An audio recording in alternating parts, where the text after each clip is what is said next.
Constant text আসতো যে কে কোথায় কিভাবে পালাবে, কার কি সিচুয়েশন, চেনা ছেলে, অপরিচিত ছেলে বলে।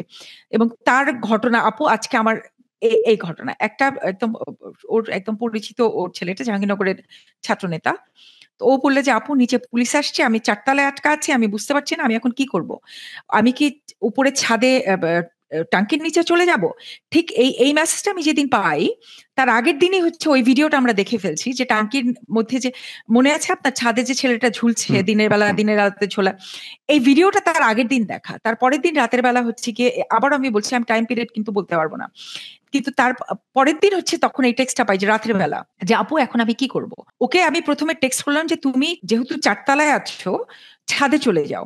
ও হচ্ছে গিয়ে সাভারের নাম বলল ব্যাংকটাউনের কোনো একটা বিল্ডিং এর মধ্যে আছে লুকানো।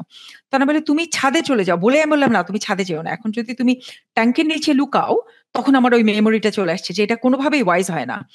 তখন আমি বললাম যে, "ঠিক আছে, তুমি যেখানে আছো ওখানেই থাকো। অন্তত কিছু মানুষ সাক্ষী থাকুক যে তোমাকে নিয়ে যাওয়ার জন্য।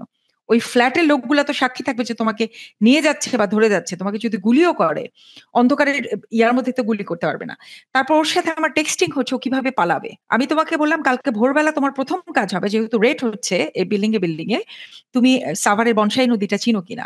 বলে, "আপু খুব ভালো করে চিনি কারণ আমি তো সাভারেরই ছেলে।" ওকে আমি এটাও বললাম যে, "তুমি নদী সাঁতরে পার হয়ে ধামরাই মানিকগঞ্জ ওই বরাবর তুমি চলে যেতে পারবা বা নৌকা নিয়ে।